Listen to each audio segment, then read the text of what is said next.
नमस्कार, आदाब। मेरा नाम शहबाज़ आलम हुआ।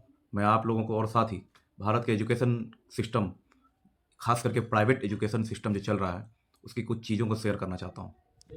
जैसा कि आप देख रहे होंगे क्लास 4th, ये हमारी भतीजी हैं। क्लास 4th का इनका बुक है और ये भी मान के चलेंगे करीब 14 से 15 केजी से ज़्यादा ही होगा। तो कहने की बात ये है कि अगर एक 8 से 10 साल का बच्चा 14 से 15 केजी रोज़ किताबों का बोझ लेकर 1 मंजिल 2 मंजिल चढ़ता है, तो किस तरीके से उसका सर्वांगीण विकास होगा, सोचने की बात है। उसके स्वास्थ्य पर क्या असर पड़ता होगा? जबकि हम देखते हैं कि एनईपी 2020 में कहा गया है कि शिक्षा क्रिएटिव होना चाहिए, शिक्षा बोझ नहीं होना चाहिए। विदेशी स्कूल में क्या हो रहा है?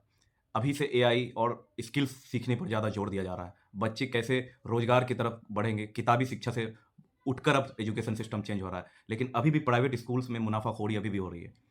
अभी भी बच्चों पर वही किताबी और रटंत प्रणाली में हम लोग जी रहे हैं। तो सोचने की बात और ये चीज़ बदलाव की ज़रूरत है कि बच्चे जब तक क्रिएटिव नहीं बनेंगे, जब तक आनंद लेके अपने शिक्षा को नहीं अपनाएँगे, तब तक कैसे विकास होगा? छोटे बच्चे का पूरा बोझ अगर एक रीढ़ पर पड़ता है, तो समझिए उसका विकास कैसे होगा? तो ये सोचने की बात है और हम लोगों को भी सोचने की बात है कि किस तरीके से विकास, डेवलपमेंट होगा। रटंत प्रणाली से उठकर शिक्षा को मनोरंजन की तरह और सीखने की तरह को बढ़ावा देना चाहिए और बच्चे सिर्फ पढ़ाकू ना बने बल्कि नया-नया कौशल सीखने का प्रयास करें, वो स्कूलों से ही होगा। और शिक्षा विभाग को इस पर नज़र रखने की ज़रूरत है।